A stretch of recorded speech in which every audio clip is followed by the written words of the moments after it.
Assalamualaikum warahmatullahi wabarakatuh. Gus, perbedaane zuhud umum napa saged salat secara syariat niku diwastani zuhud umum karena memakai gerakan juga memakai suara. Pun ngonten mawon, matur suwun. Assalamualaikum warahmatullahi wabarakatuh. Warahmatullahi wabarakatuh.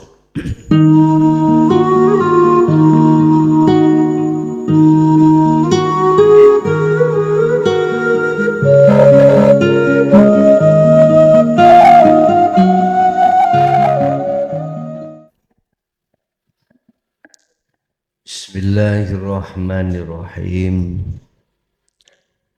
Alhamdulillahi rabbil alamin wa bihi nasta'inu ala umurid dunya waddin.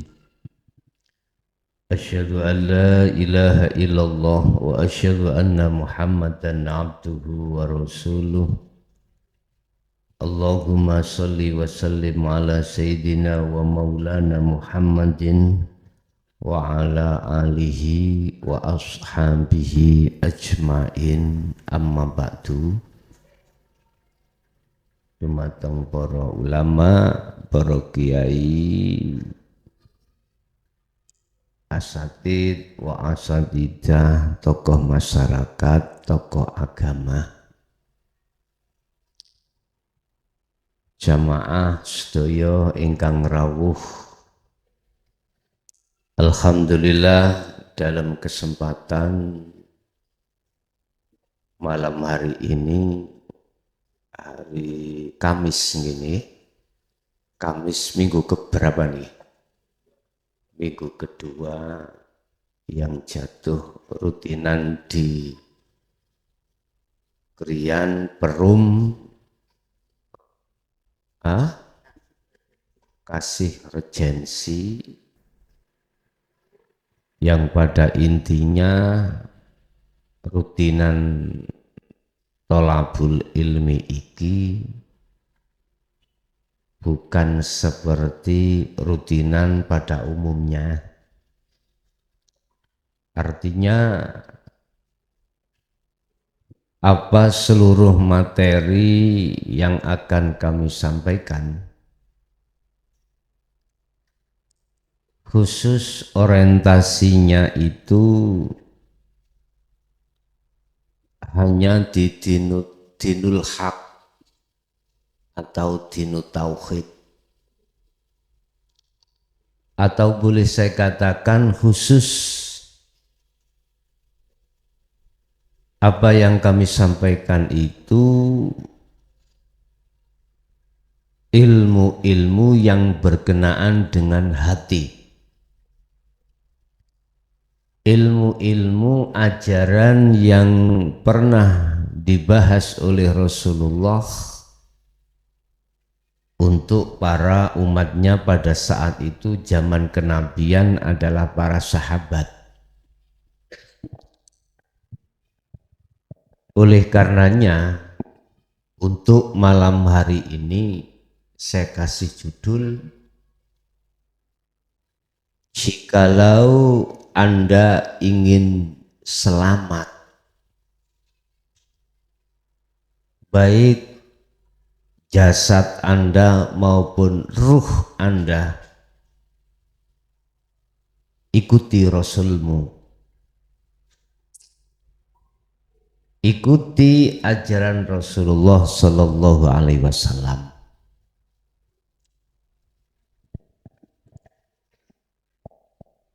Kita pada umumnya Bapak Ibu, lewat agama Islam ini kita cuman dikenalkan ajaran Rasulullah dari versi syariat saja.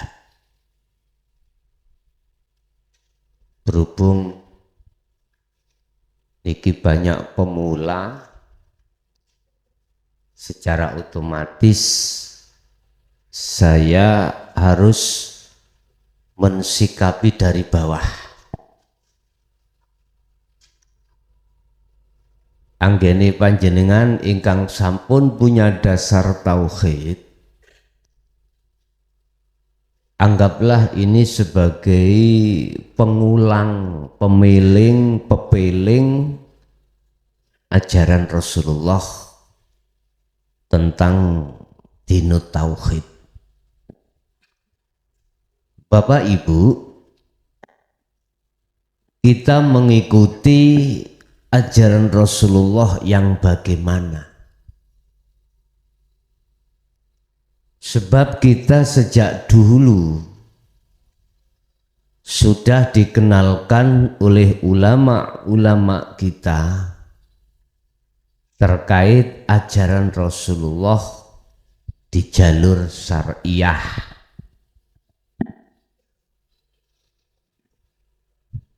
Inilah Bapak Ibu yang kami maksud ajaran Rasulullah dari sisi kerohanian.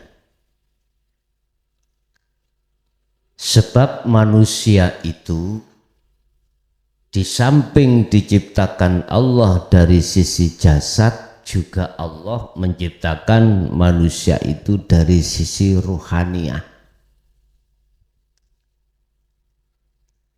Jasad Allah mengambil dari tanah, kembali kepada tanah lagi. Ruh asal muasal dari zatnya Allah harus bisa kembali kepada Allah. Qoblal maut, sebelum panjenengan ini ditekani atau ketemu yang namanya kematian. Sebab Bapak Ibu, ada golongan yang tidak percaya terhadap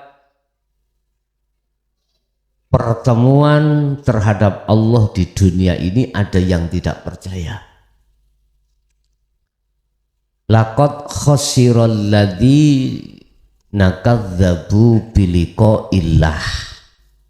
Sungguh celakalah seseorang ketika mendustakan biliqa'illah, pertemuan terhadap Allah. Bapak Ibu, mengapa mereka tidak percaya kalau di dunia ini Anda bisa bertemu terhadap Allah? Bapak Ibu, inilah ajaran yang ditakutkan oleh Sayyidina Ali ketika mau menyampaikan dengan berbagai resiko. Padahal ini adalah ajaran Rasulullah terhadap kita yang di real rohaniah. Sehingga jangan heran sampai saat ini ajaran yang seperti ini masih dianggap tabu atau disembunyikan.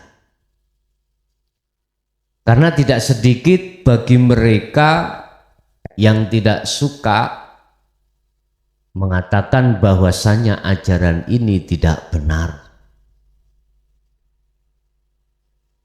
Kalau toh memang tidak benar dan tidak pernah diajarkan Rasulullah, mengapa hal ini tertuang juga di dalam firman-firman Allah dalam Al-Quranul Karim?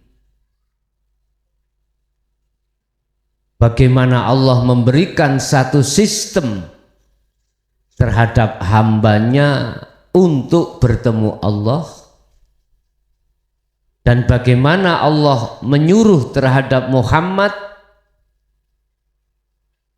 untuk mempelajarkan tentang keesaan Allah. Apakah ini tidak cukup sebagai bukti bahwasanya Pertama, Rasulullah di samping mengajarkan hukum syariah, Rasulullah pun mengajarkan hukum hakikat. Yang kedua, apakah ini tidak cukup bahwasanya manusia itu nantinya akan kembali kepada Allah dan itu pasti akan terjadi. Kesadaran mereka-mereka yang tadi di depan kami sebut sebagai orang yang merugi itu ketika saat-saat datangnya as-sa'ah,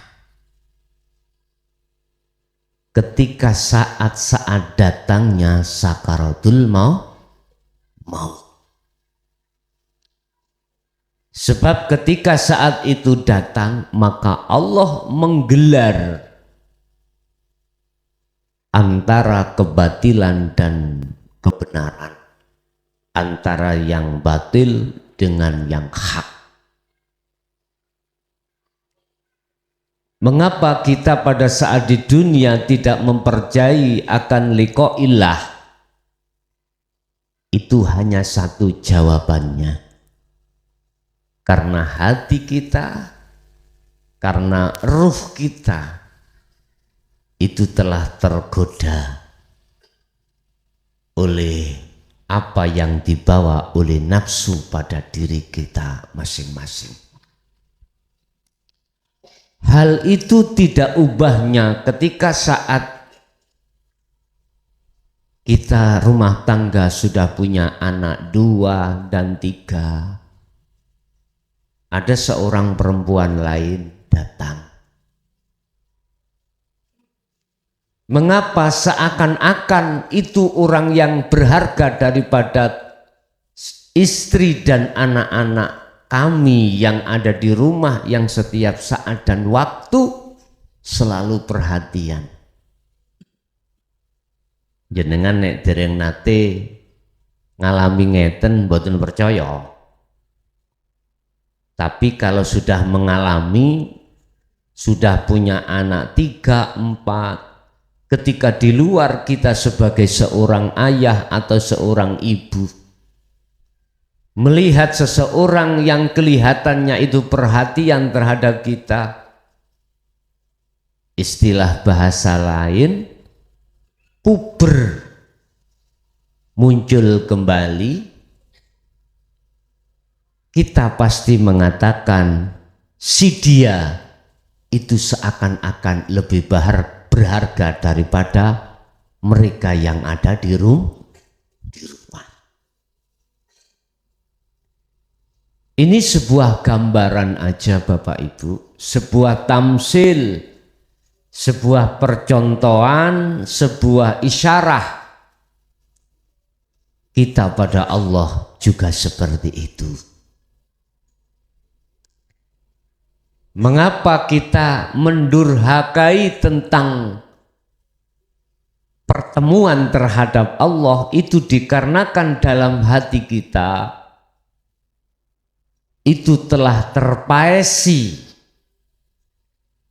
apa ya terpaesi bahasa Indonesianya, terpengaruh dengan tipu daya nafsu pada diri kita. Lah, nafsu dalam diri kita menipu sesuai dengan apa yang disampaikan dalam Al-Quran dengan syahwatut dunia.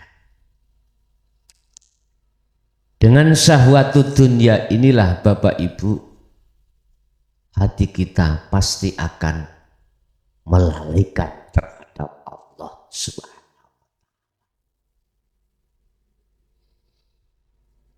Ini Allah yang menjawab sebab apa kita lalai pada Allah, padahal Allah setiap saat dan waktu menjamu kita. Laksana seseorang yang berjualan di warung, kita sebagai pembeli apapun yang kita minta pasti dilayani. Begitu juga Allah setiap saat dan waktu melayani Anda. Kalau boleh saya hitung Pak Bu ya, berapa nilai nafas kita? Berapa nilai pendengaran yang dilayani oleh Allah? Berapa nilai penglihatan mata yang dilayani oleh Allah? Bahkan bagaimana harganya, nilainya kesehatan yang selalu dilayani Allah. Tentunya Anda tidak bisa menjawab. Tapi mengapa kita kok melalaikan hal itu? Disebabkan karena kita terbuai dengan apa yang dikatakan oleh nafsu. Wa ma ubarri'u nafsi innan nafsa la amaratum bisu'. Bahkan Allah juga menjelaskan tentang masalah alasan kita melalaikan Allah. Laksana kita melalaikan anak dan istri di rumah gara-gara seorang wanita yang kita terko perhatian terhadap kita, yang kita terko lebih unggul daripada anak dan istri kita, yang kita sangka mereka lebih berharga, lebih cantik, lebih macam-macam. Itu semata-mata kita melalaikan Allah karena syahwatut dunia. Apa syahwatut dunia itu? Yang dimaksud kesenangan-kesenangan yang dikehendaki oleh seorang manusia yang bersifatkan basariah. Berarti apa? Termasuk kebutuhan-kebutuhan di segala hal aspek apapun terkait duniawiyah. Ini fakta Bapak Ibu.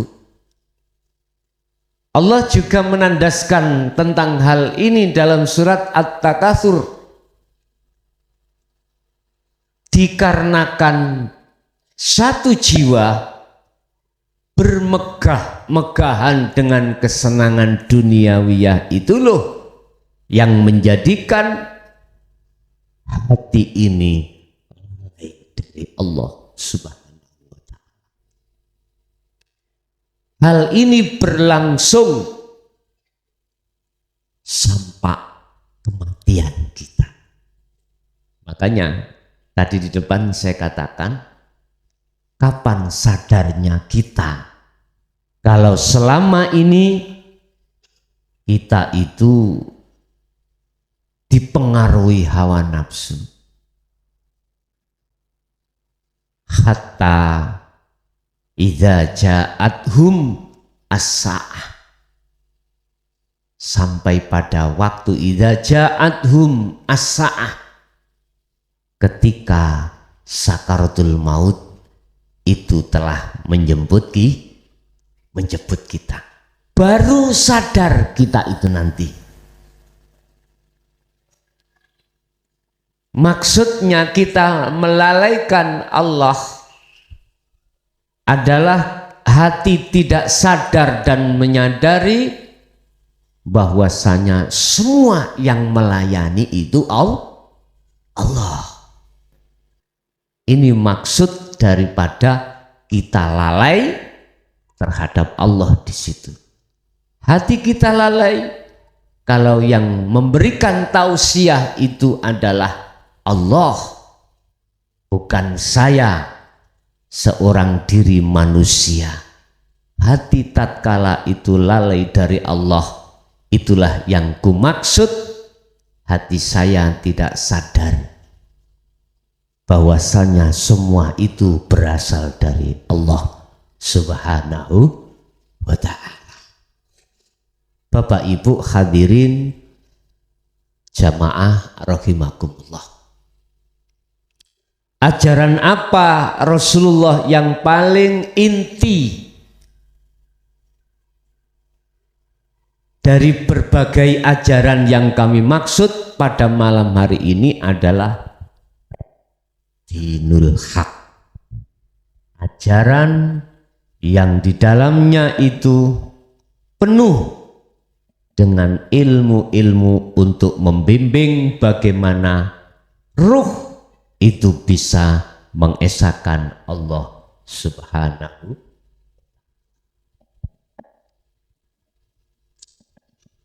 Mungkin bisa dilihat di papan tulis.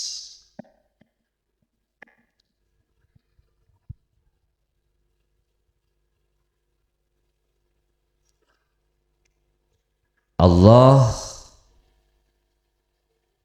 menyuruh utusannya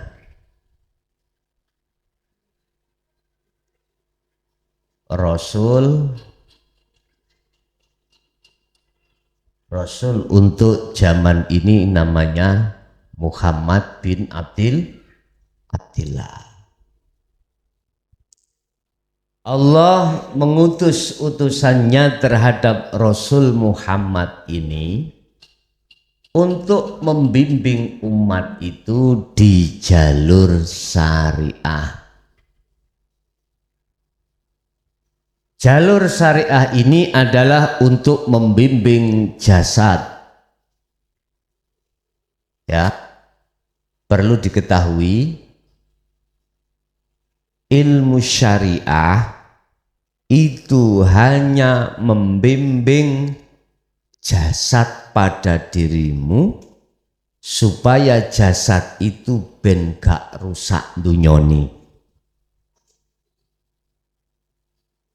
Wes iki sampean kunci. Rasul bimbing umatnya lewat jalur ilmu syariah itu supaya dunia ini enggak rusak. Ilmu syariah khusus untuk membimbing jasad ini. Manusia di samping terdiri dari jasad, manusia itu juga terdiri dari ruh. Itulah jasmani dan rohani. Tatkala nanti jasad sudah jatahnya di dunia ini sudah rampung, kullu nafsin dha'iqatul, kalau sudah datang hal itu, jasad asalnya dari tanah kembali ke tanah. Dia nggak bisa pergi sendiri. Jangan khawatir kalau jasad nggak bisa pergi sendiri. Ada yang mengantar. Tetangga, anak, saudara. Nggih mboten? Gak kira dijarke, ra kira. Ojo bingung sampean. Sesuk nek mati, nek gak ono sing ngubur ojo bingung. Pasti ada. Tapi unsur yang kedua ini Bapak Ibu yang jarang diperhatikan. Kembalinya ruh ya terhadap Allah itu tidak diperhatikan. Rasulullah diperintahkan Allah untuk mengajarkan dinul haq, yang terkenal adalah hakikat. Itulah ajaran-ajaran tentang bagaimana cara mengesahkan Allah hati ini atau ruh. Ini urusannya bukan syariat lagi, urusannya bukan jasad lagi. Waladzi, dialah zat hidup, arsala, yang mengutus rasulahu, terhadap utusannya ai Muhammad, bil huda, dengan membawa petunjuk, wa dinil haq ai dinut tauhid, dengan membawa ajaran hakikat yang ilmunya disebut ilmu tauhid, yang tujuannya supaya ruh itu mengesahkan pada Allah. Paham ya? Yes. Saya hadir di sini, mohon maaf, hanya mendidik tentang ajaran dinul haq. Dinul haq mengajarkan hanya terhadap ruh, bukan jasad. Bagaimana nantinya ruh ketika wa inna ilahi roji'un, yang asalnya ruh itu dari zat Allah, bisa kembali pada Allah. Otomatis ini banyak hal-hal rukun dan syaratnya yang harus dibawa oleh ruh. Tapi perlu diketahui, ruh panjenengan sebelum ada di dunia yang terkena rayuan nafsu ini, ruh itu pernah langsung berkomunikasi terhadap Allah. Cuman panjenengan khususnya yang pemula nggak merasa. Eling mboten Bu? Nek jenengan dhisik tahu omong-omongan langsung kali Allah, mboten emut. Apa sebabnya gak emut? Iku tandane panjenengan mboten sadar. Berarti sampean sakniki kula sadarke. Ngaten dah. Kapan itu zamannya, kapan itu jenengan ruh itu berkomunikasi langsung pada Allah? Itulah kami sebut sebagai zaman azali, zaman di mana jasad sampai iki belum diciptakan. Allah dawuh, alastu birabbikum, hei ruh, betulkah aku Tuhanmu? Betulkah besok itu kau tetap syuhud padaku, hanya mencintai aku semata, hanya memuja, memuji, minta pertolongan hanya aku semata? Iya karena budu iya. Jenengan dawuh jawab, qalu bala, nggih Gusti, syahidna, patuh sapa ingsun dateng panjenengan. Lali Bu nggih? Lali. Nek lari alit niki eling, niki lha sing munyer-munyer niki lho. Eling. Sih eling. Arek ngene iki disebut sadar. Jenengan iki sing gak lho nggih. Jenengan iki gak sadar bahwasanya semua sekecil apapun makhluk yang memperjalankan, sing ngobahke, sing ngrungokke, sing nyawangke, sing nyangkemke, sing apa ae kuno, mung Gusti Kang Maha Suci. Dialah hidup yang ada di dalam maupun di luar diri.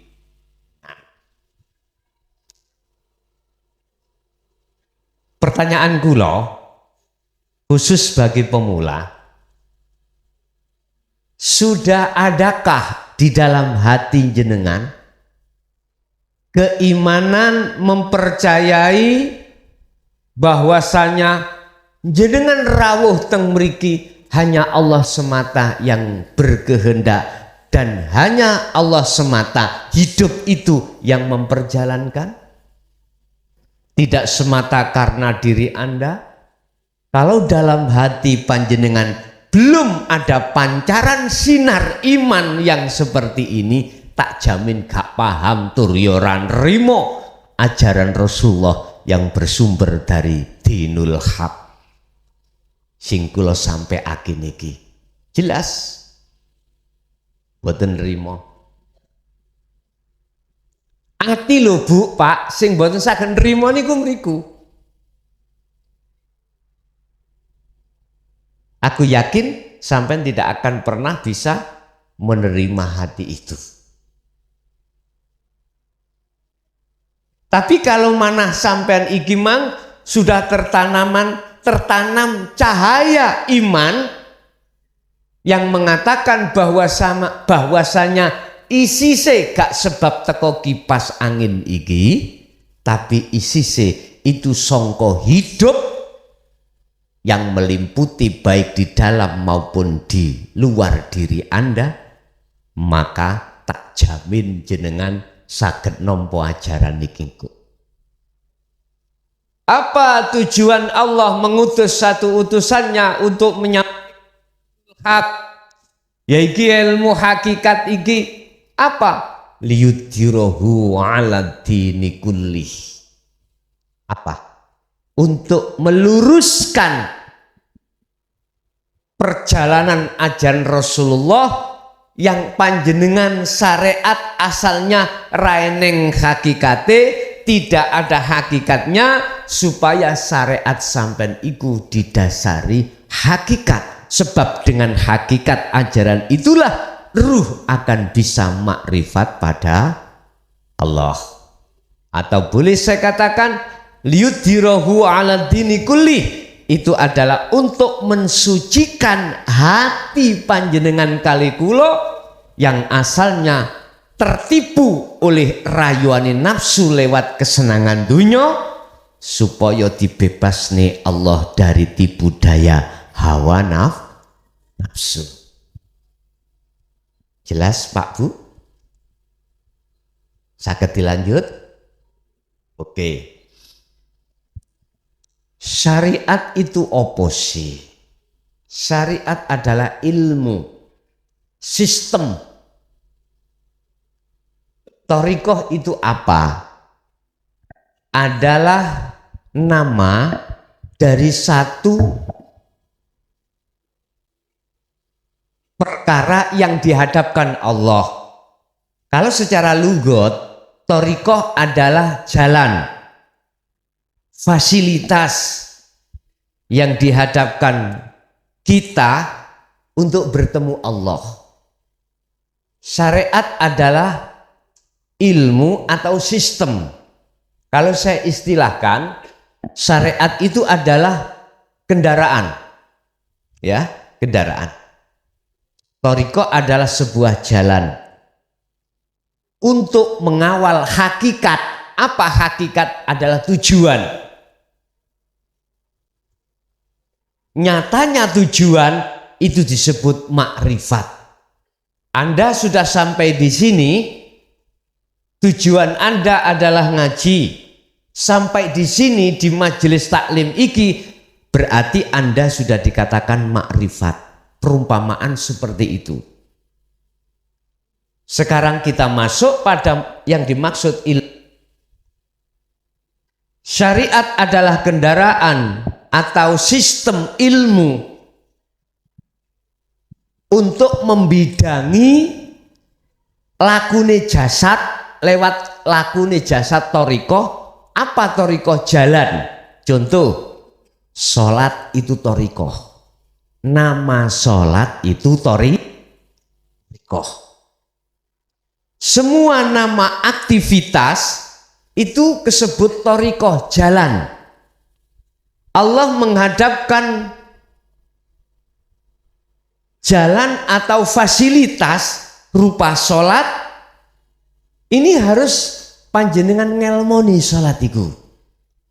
Kalau tidak Anda ngelmoni, rusak sholat sampeyan. Thariqah gak ono syariate, rusak. rusak. Makan ikut thariqah. Kalau tidak sampean ngelmoni, rusak makan sampean. Makanya di dalam ilmu syariah, mengapa mengajarkan cara sholat yang benar, cara makan yang benar, cara ta'aruf, hubungan sesama manusia yang benar, itu sudah ditata komplit di dalam hukum syariah. Iki khusus ngebabno jasad, lakune jasad, belum lakunya ruh, belum. Paham nggih? Sampean zakat, poso, haji iku kelakuane jasad. Lah iki ditata Allah lewat syariat Rasulullah supaya mboten rusak. Makan ditata biar tidak pakai tangan kiri supaya tangan kanan. Disuruh membaca basmalah sebelum makan, itu semata-mata supaya terkoordinir ilmu syariate terhadap jasad. Wis iku syariat thariqah gandeng, Pak Bu nggih. Pun. Apa hakikatnya? Tujuan. Tergantung Anda tujuannya sholat kemana. Lah, iki ranahnya terhadap Bapak. Kalau tidak sampai ngelmoni dengan ajaran tauhid, hakikat atau tujuan ini, boten iso nyampe terhadap Allah. Tujuan kita sholat adalah menyembah Allah, lah gitu nggih. Menemui sing manggil kita yaitu Allah dalam rangka ngibadah nyembah nang Allah. Aku takok, saya tanya, sepanjang hati jenengan mengikuti ajaran Rasulullah yang bersumber dari dinul haq, iki hakikat, saya tanya, sampai setiap waktu sholat kepanggih sinten? Roh lo ya, hati. Belum boten ngomong jasad. Nek jasad sampai ya jelas kepanggih tembok. Lah ngoten nggih?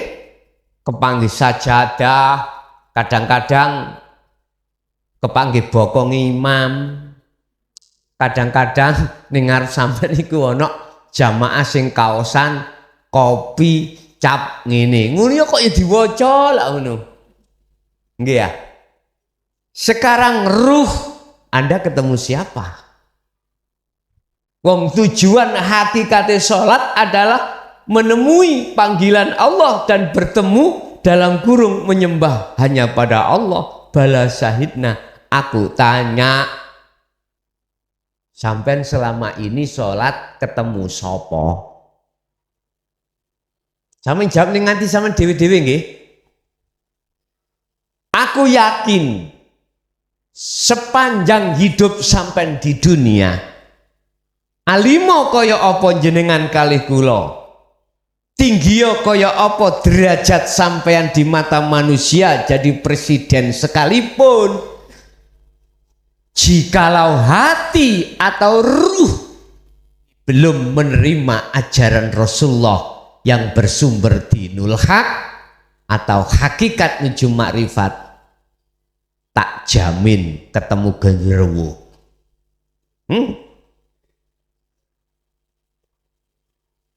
Minal jinnati wan nas, pasti niku. Allah kan sampun mengajarkan terhadap kita. Kita itu dimasuki oleh nafsu, ya. Qul a'udzu birabbin nas, malikin nas, ilahin nas, min syarril waswasil.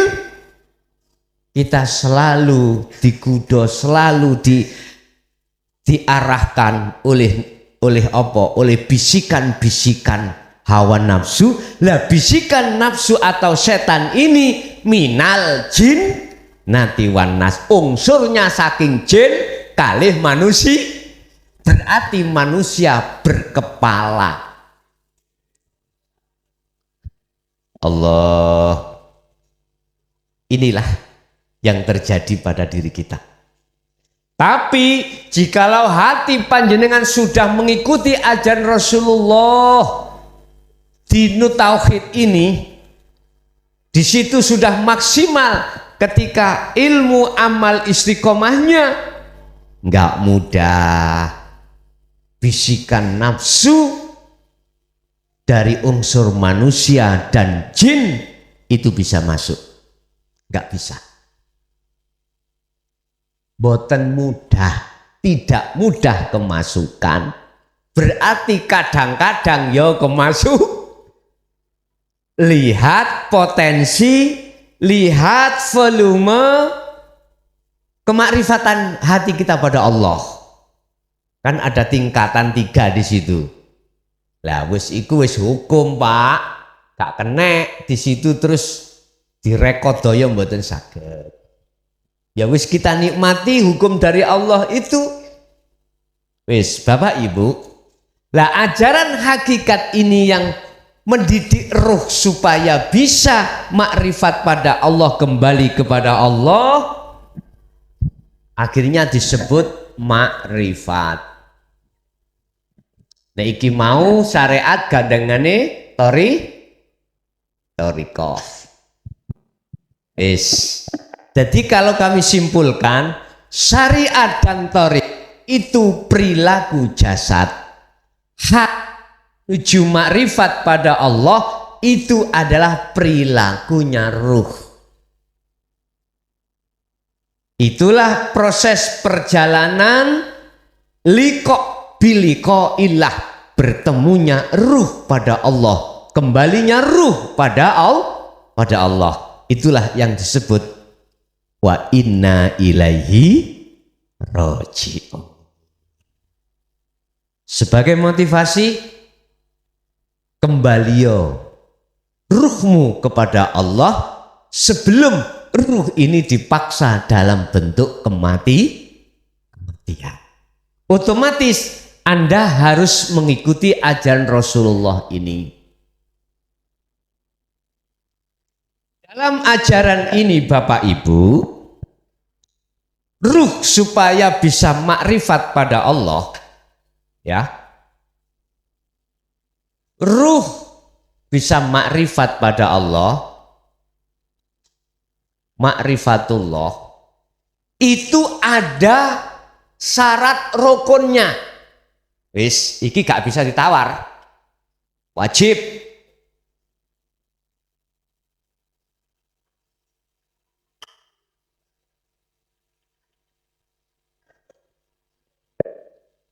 Kita kembali kepada ajaran Rasulullah Muhammad.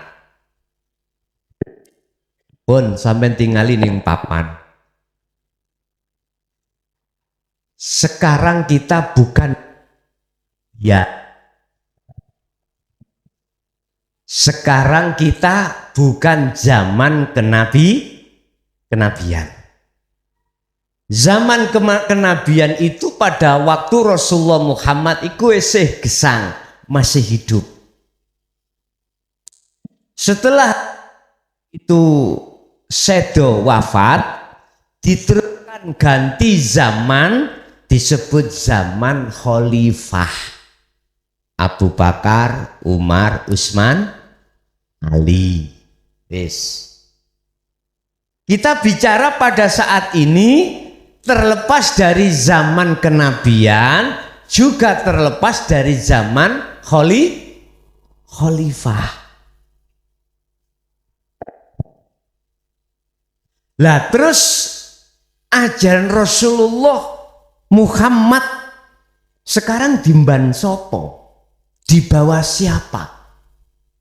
Dalam istilah tongkat yang dibawa Rasulullah tentang ajaran dinu tauhid ini, di bawah siapa? Kita ke Muhammad sudah tidak menangi karena bukan zamannya. Kita kepada khalifah juga begitu. zaman Muhammad niki medun khalifah medun niki disebut tabi'in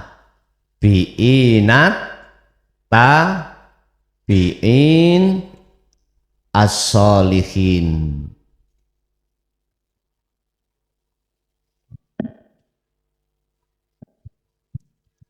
Perlu diketahui dari sejarah, Pak Bu. Ajaran Rasulullah yang khusus di jalur dinul haq, ajaran hakikat nuju makrifat pernah Sayyidina Ali karramallahu wajhah iku dawuh mekaten. Aku duweni rong karung ilmu. Tatkala ilmu yang satu ini yang isinya dinu tauhid saya gelap di tengah umum, aku pasti dipenggal pada zaman itu. Mengapa ketika saat Abu Bakar, Umar, Utsman tidak? Karena pada khalifah, mohon maaf, tokoh-tokoh yang mempunyai propaganda, yang mempunyai politik tanggung jawab itu belum ada.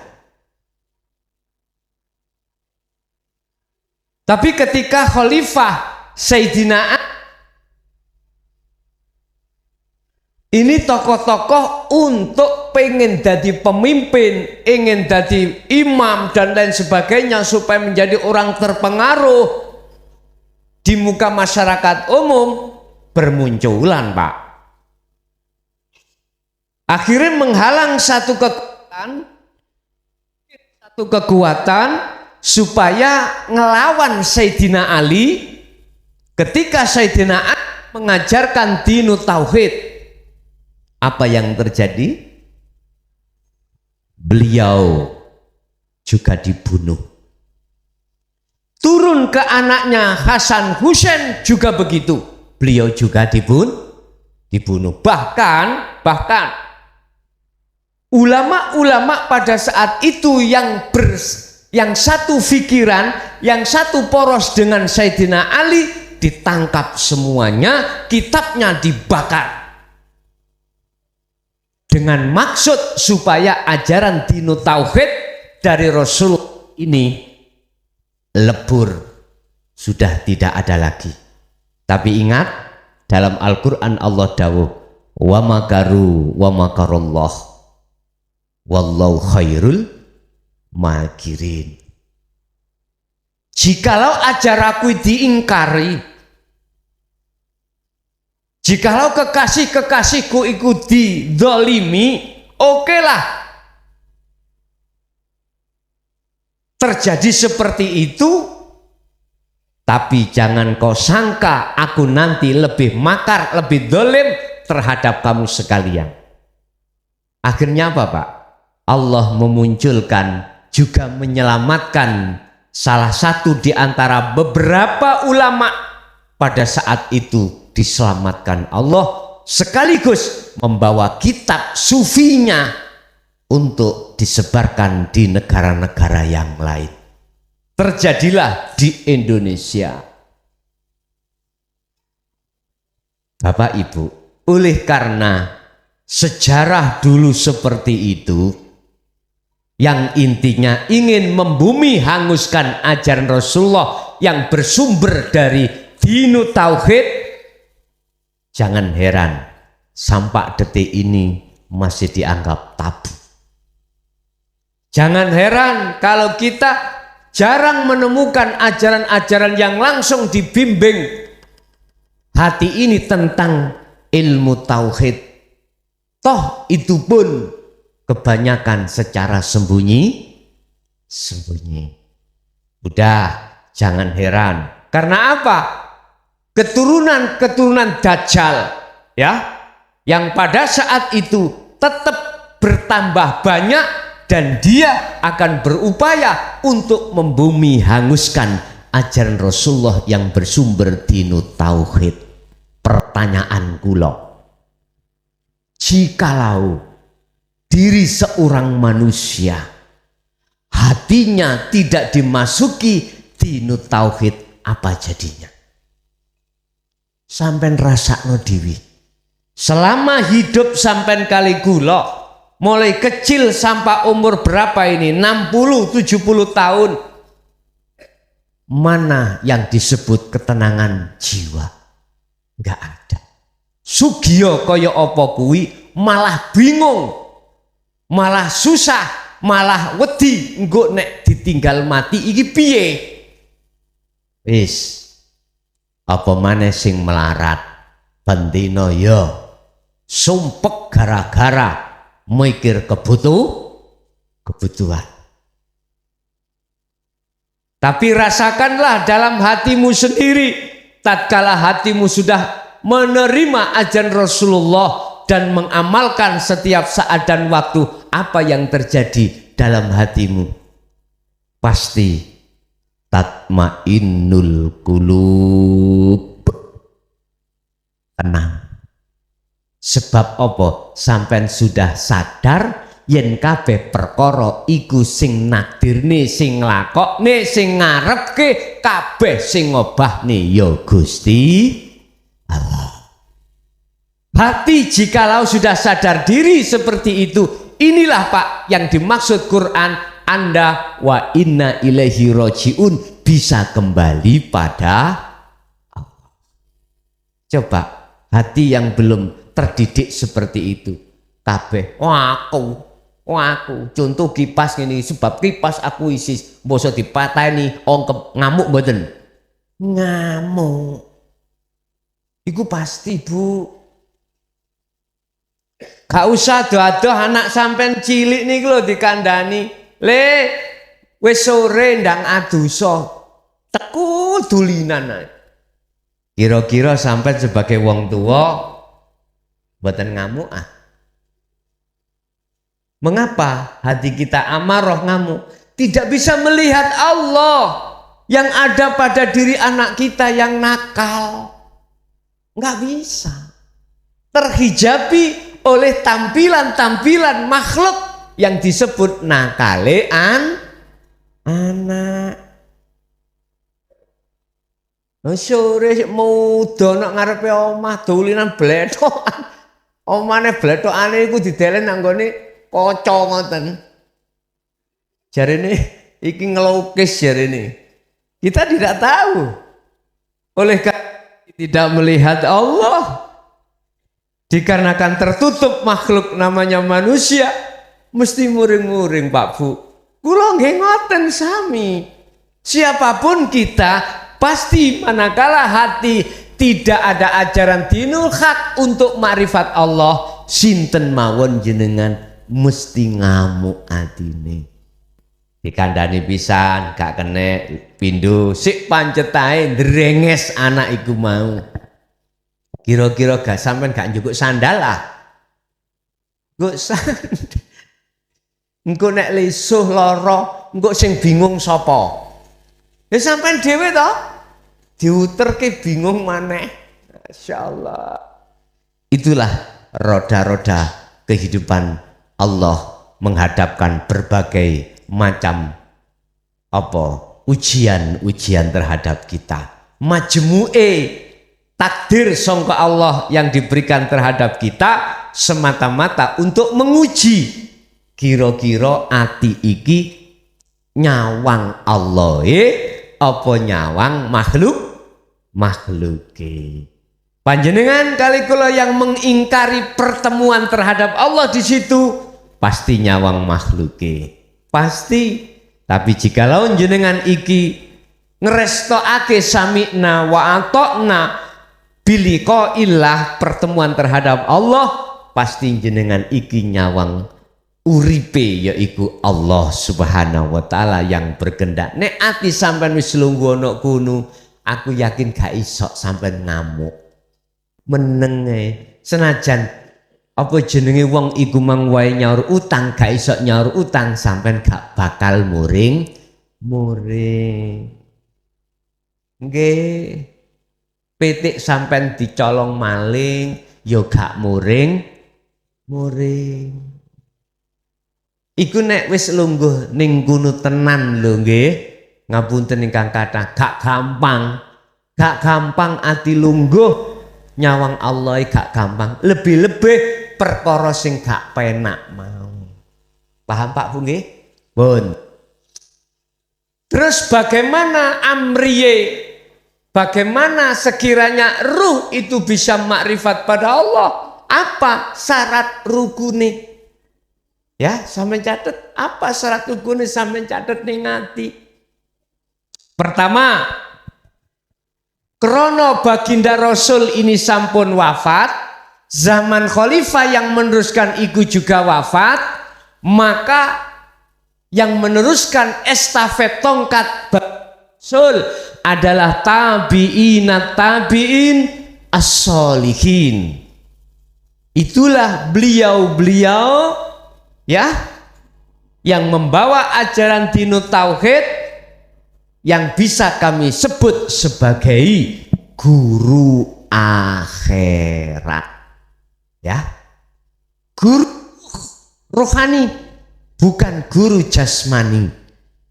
Guru sing bimbing rohani, bukan guru sing bimbing jasmani. Wis kami sebut sebagai guru akhirat. Pertama, kita terhadap guru akhirat, atau boleh disebut sebagai mursyid, bukan mursal ya, mursyid. Siapa mursyid itu? Mursyid adalah sang petunjuk hati khusus ya, khusus sang petunjuk hati untuk bisa sampai pada Allah lewat ajaran Rasulullah yang disebut dinut tauhid iki. Wis. Pertama, kalau kita sudah mendapatkan sosok guru akhirat, sosok guru akhirat iku apa mesti kopian ngene? Mboten. Apa mesti sarungan? Mboten. Apa mesti pakaiane sesuai dengan ajaran syariah niki? Juga mboten. Apa mesti ngagem pondok? Nggih mboten. Tinggal Allah meletakkan ning ndi. Kalau dia meletakkan jadi pedagang, dia akan berdagang. Kalau Allah meletakkan kekasihnya sebagai petani, dia juga jadi petani. Kalau dia meletakkan jadi pejabat, bisa jadi. Apabila Allah meletakkan dia menjadi tukang cukur, bisa jadi. Apapun bisa dilakukan oleh Allah, sebab innallaha ala kulli syai'in qadir. Sampai jangan tertipu dengan tampilan-tampilan fisik. Jangan. Ingat, innallaha la yanduru ila suwarikum walakinallaha yanduru fi qulubikum. Loh, Gusti Allah nek ndelok ati gak ndelok fisik, iku carane yo napa? Ngeten. Gus, bagaimana saya bisa menemukan seorang figur yang dimaksud? Ya, empun didelok wong iku mau dari segi fisik lo ya, sitok mawon. Dia tidak mudah hatinya terbuai dengan syahwatut dunia. Satu. Lah yang tahu ini kan mursyid sendiri, yang ngeten nggih. Lo kita bagaimana taunya? Kuwi umpama dadi guru sampean kali kula mboten delap. Ngerti delap? Mboten jalukan. Ngerti jalukan? Gak kemalan, ayo urun. Gurumu iki adoh ngajine, mosok kate numpak Alphard 2007. Gak. Yo Alphard 2013, 13 apa? Saiki 2000 pinten iki? Gak ono kono. Ayo urun. Gurumu iki dorong duwe omah. Wis nyun sewu. Sampan isok ndelok guru iku gak kemalan terbuai dengan syahwatu dunia, iku tengere gak njalukan. Wis. Dene mengajarkan dino tauhid kok sing njalukan. Jejeten cocote. Lah wis penak ta yang ini. Ngapunten lho ya.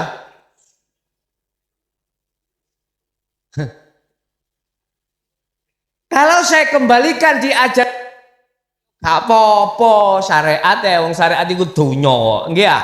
Syariat iku jasad. Kok iso tutuk kundus ya ki, Mang? Biasanya gak tahu loh. Ngapunten. Lah wis njek wis dibuka ya Gusti Allah.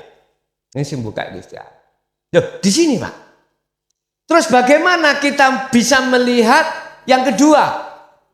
Tadi tidak terbuai dengan syahwatu dunia, tengere secara dohir, jawabannya tidak jaluan. Tapi nek diwenehi dhek tidak boleh menolak iki. Di situ. Tapi yo gak diawali dengan ngemis. Karena beliau itu yang betul-betul eksis hatinya di jalur tauhid, iku nrimo ing pandum. Diwenehi rezeki selawe repes, ya wis kuwi. Laksana ngombe kok ya banyu got, ya got iku gak bakal golek banyu teh. Laksana seperti itu. Tiap saat dan waktu jenengan kali kula niki Allah memberikan kebutuhan jasmani iku gak padha. Sing makelar yang ngono kadang nggih seminggu gak payu blas. Nggih ya. Ngapunten ingkang kathah. Ujug-ujug ana sing nawa arepe dadi buyar. Ngoten niku. Ya wis nikmatono ae apa sing diwehke Allah kuwi. Gak nek kebongkon, keluwen gak sampah, sumpah enggak. Tinggal bagaimana kita menata hati etika langsung pada Allah sehingga bisa qanaah, bahasa ajaran ing kitab qanaah, nrimo ing pandum. Yang kedua, apa yang diajarkan ning sampean iku khusus bab bagaimana hati semakin lama semakin dekat dan sampai bertemu Allah. Mboten mengajarkan bisnismu ben lancar ya ngene. Mboten ngoten. Bojomu ben manut nek diwayu ngene. Mboten. Bojomu ben gak ngecemesan ngene carane. Mboten. Beliau cuman mendidik ruh utawa hati panjenengan iku nyaman iso ning ngersane Gusti Allah. Wis iku tenger loro iku sampean gecoki. Wong sing kaya ngene iki gak kudu harus syariate dohire dadi kiai. Paham nggih? Mboten dadi pendakwah ngalor ngidul. Mboten, tidak harus seperti itu. Kadang juga nyun sewu nggih. Wong iki mang di mata masyarakat dianggap wong welek. Sampai eling Sidarja iku Gus Ud, Mas Ud. Niku ya Allah, ning Mojoagung niku dianggap wong gendeng. Ning Mojoagung Betek mriki lho nate wonten sapa ning Masjid Kauman Nek ajeng nang Bethek lak teko Mojoagung lak mlebu ndugi mriki nganana. Iku ana masjid kiri jalan. Beliaunya biasa ana kono dhisik iku. Wong nganggep wong gendeng. Gus Ut. Tapi waktu ana nggone gelonggongan Sumber Tebu dianggap waline Allah. Tapi nek wayah bar Jumat tak kandhani sampean. Kan habis Jumatan ana jero niku Gus Ut niku ngejak manakipan. Engko bar manakipan srokalan iki lho makom. Klambine dicoplok kabeh, muda. Ambek joget-joget. Piye? Ayo. Gak muncrat mecetata sampean. Sing paham di dalam pasti akan mencetat, itu pasti. Gus Ut ana pager Wajo Sedarjo sareane Semerap nggih niku biyen sapa nang nggone Masjid Abah.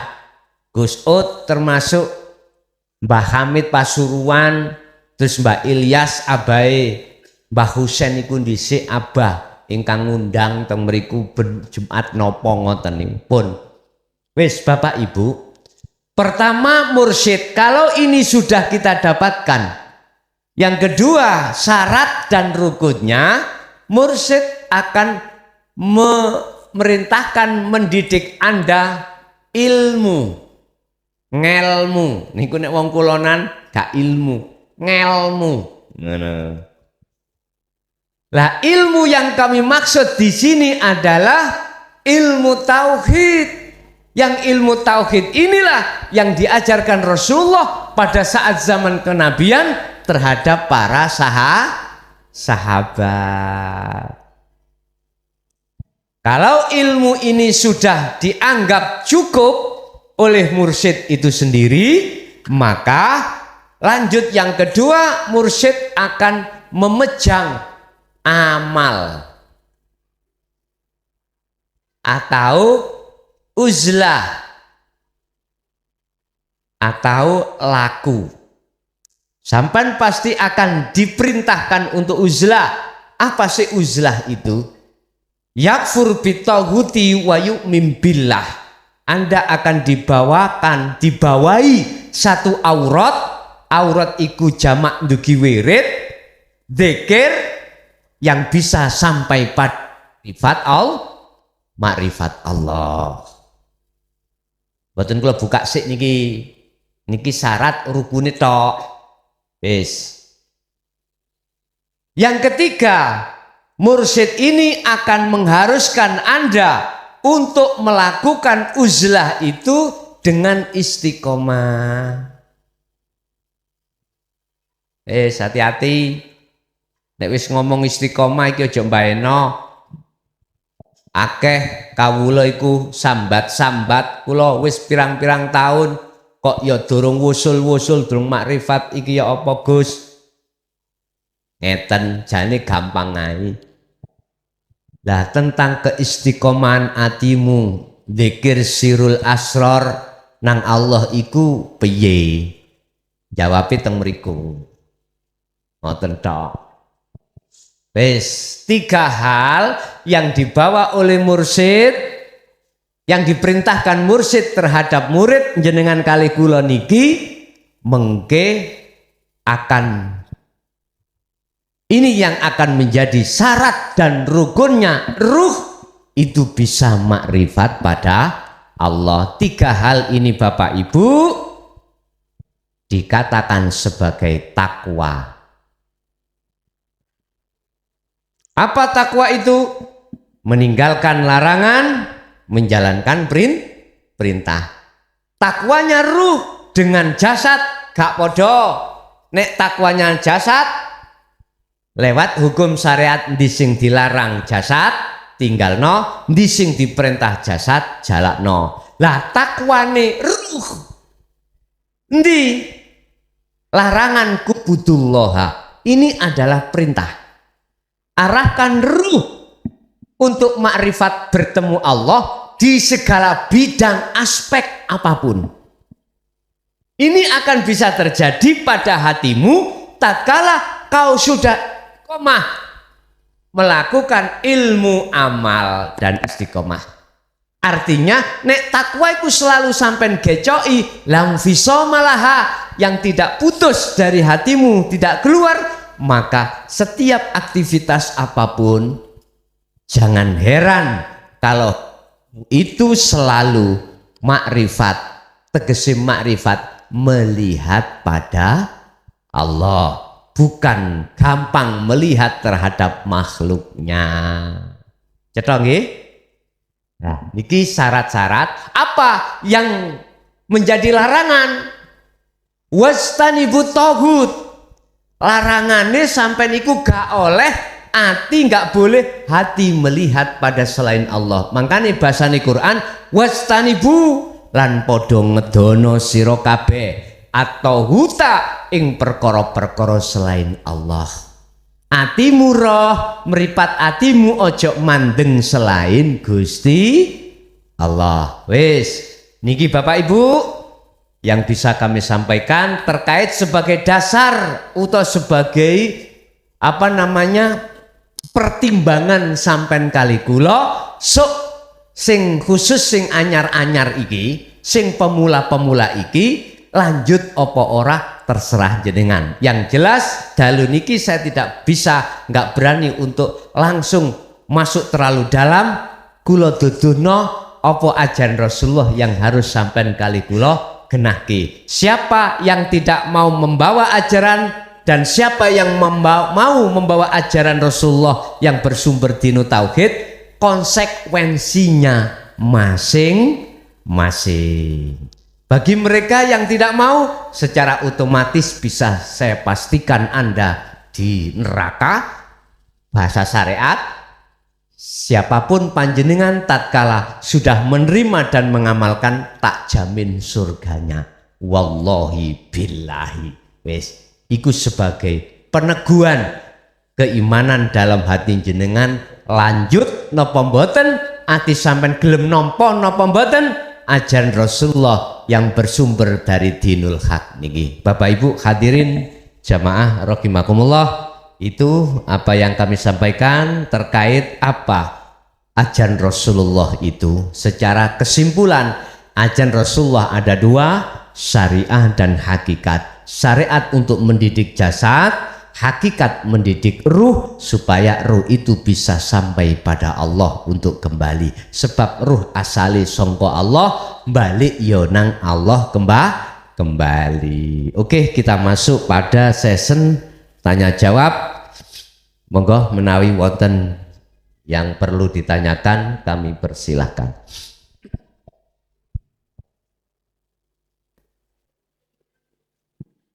Bismillahirrahmanirrahim. Assalamualaikum warahmatullahi wabarakatuh. Mohon izin Pak Yai, derek tanglet, bagaimana caranya bila kita ini mulai belajar untuk memahami ilmu hakikat dan makrifat. Nah, ketika kita sampai ilmu hakikat dan makrifat, porsi untuk thariqat dan makrifat ini tidak berkurang. Bila perlu porsi thariqat dan syariat ini bertambah. Misalnya yang dicontohkan oleh Pak Yai tadi, thariqat masalah sholat. Sholat adalah salah satu thariqat, dan bagaimana dengan kita telah mempelajari ilmu hakikat dan syariat, hakikat dan makrifat, maka thariqat berupa sholat ini bisa kita lakukan sesuai dengan yang disyariatkan oleh baginda Rasulullah SAW. Misalnya kita dengan thariqat ini bisa menjaga sholat sesuai yang dicontohkan oleh baginda Rasulullah. Misalnya untuk bapak-bapak ini kalau untuk melaksanakan sholat sesuai dengan yang dicontohkan oleh Rasulullah adalah sholat 5 waktu berjamaah di masjid. Jadi bagaimana kita bisa menjaga porsi thariqat dan syariat ketika kita sudah mencapai hakikat dan makrifat. Matur nuwun, mohon izin. Wassalamualaikum warahmatullahi wabarakatuh. Waalaikumsalam warahmatullahi wabarakatuh. Untuk mencapai derajat makrifat pada Allah itu ada dua sistem. ada dua cara. Pertama adalah cara sistem wasilun, sistem yang dikembangkan oleh baginda Rasul sampai tabi'in tabi'in as-solihin di jalur khawasul khawas. Apa sistem wasilun itu? Sistem yang membiarkan ajaran syariah, bahkan menambah mutu ajaran syariah, mempertahankan ajaran syariah, tapi syariatnya, ruhnya itu tetap dia sampai pada ma'rifat Allah. Iki sistem wasilun. Tidak hanya mempertahankan syariat yang dia fahami aja, tetapi juga akan menambah syariat yang dia belum pernah mengenal atau memahami syariatnya itu.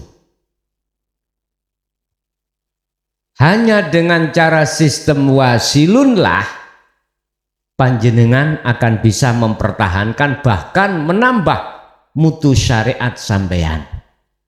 Tetapi semaksimal apapun syariat sampean, itu nanti akan menjadi hakikat menuju makrifat panjenengan, sehingga lakune jasad Anda itu sebagai motor, sebagai buruk, tumpaan hatimu untuk bertemu Allah. Wis, iki kalau ditanyakan bagaimana caranya kita untuk tetap menjaga marwah hukum syariah ketika kita itu sudah berjalan, sudah belajar dan belajar ilmunya, belajar lagunya untuk menuju makrifat supaya bertahan. Itu caranya. Ikuti sistem wasilun. Kedua, ada sistem di mana ruh ini bisa sampai pada Allah yang disebut sebagai sistem majdubun. Sistem di mana ruh ini sudah tidak lagi menghormati atas hukum-hukum syariat. Iki jenenge hukum saenake atine dewe. Dia mementingkan perjalanan ruhnya terhadap Allah, urusan jasadnya ini diletakkan di posisi apa. Jadi dia tidak menentukan, tidak ada hukum wajib, sunnah, makruh dan lain sebagainya jasadnya. Sebab apa? Sebab sistem majdubun, orangnya jadab, iki akalnya iki ditarik Allah. Wis, kita milih yang mana, la ikraha fiddin, tidak ada paksaan, terserah. Lah, sementara sistem yang kami ajarkan di berbagai daerah manapun saya memakai sistem wasilun. Apabila praktek umat iki mang tidak memakai wasilun tapi majdubun, saya pun tidak bisa menyalahkan. Yang jelas apa yang kudidikkan itu adalah sistem wasilun. Sistem ada keseimbangan antara hukum syariah dengan hukum hakikat. Tapi saya sendiri melihat mereka-mereka yang jadab, saya sendiri pun tidak akan pernah menyalahkan. Walaupun proses perjalannya itu mengikuti sistem wasilun apa yang kami didikkan. Itu Pak, jadi ada ajaran dua. Nek pingin sistem majdubun wis gak kadik ngaji ngene niki Pak, gak kadik ngaji.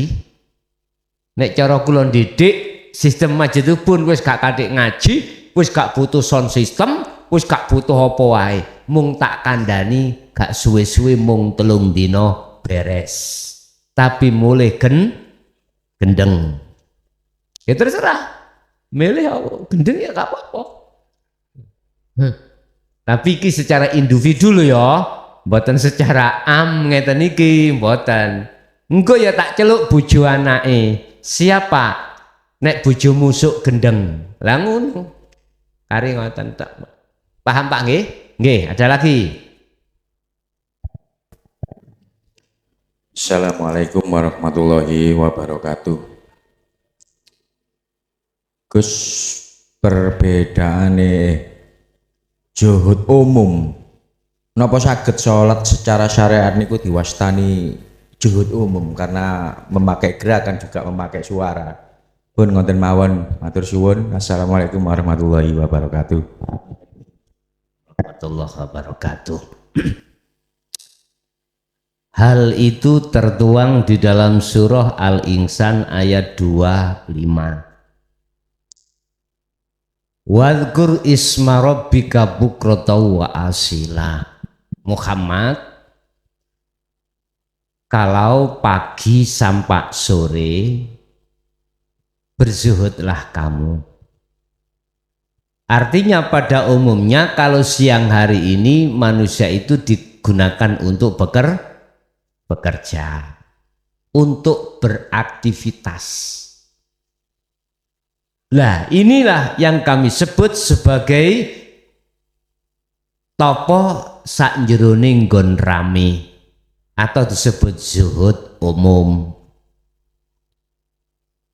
Zuhud di mana jasad ini berinteraksi terhadap aktivitas-aktivitas lain walaupun aktivitas itu bersinggungan langsung dengan urusan dunia. Hati tetap disuruh yakfur bitagut wa yu'min billah. Pertanyaannya, apakah sholat 5 waktu itu bisa dikatakan sebagai zuhud umum? Bapak Ibu, jikalau ya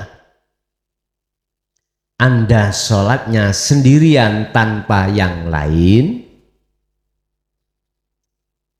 ini disebut zuhud khusus karena Anda tidak bersinggungan kiri kanan depan belakang Anda terhadap makhluk. Tapi jikalau Anda iki mau sholatnya berjamaah, maka boleh dikatakan zuhud umum. Dikatakan zuhud umum dikarenakan panjenengan iki juga kiwa tengen ngarep mburi iki sih gegantelan kali makhluk.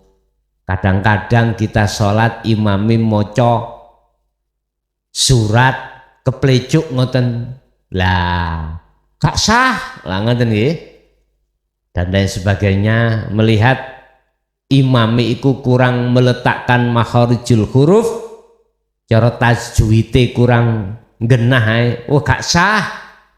Eta sing ngesahno raimu apa Gusti Allah? Hah? Lah sing nampa iku Gusti Allah kok. Gusti Allah iku ndelok jerone, lah nek imame iku mau genah atine nang Gusti Allah walaupun bacaannya Bismillahirrahmanirrahim ya luwe api iki katimbang fasih tapi ning atine ana riya. Wo nek gak aku suarane gak penak. Oh, aku goyahe ngene ae. Gloken makmumku berbondong-bondong, keringete sak jagung-jagung. Lah, saking suwene oleh maca surat kepanasan. Wis.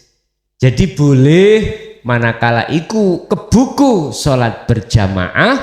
Karena apa? Karena jenengan secara fisik nggih bersinggungan terhadap sesama makhluk. Kadang-kadang nggih ning ngarep sampean iki mang apa tak omong. Jamaah sing ono ngarepe gawe kaos iku mang PT opo ngono diwaca. Wis macem-macem. Nggih, wonten melih monggo.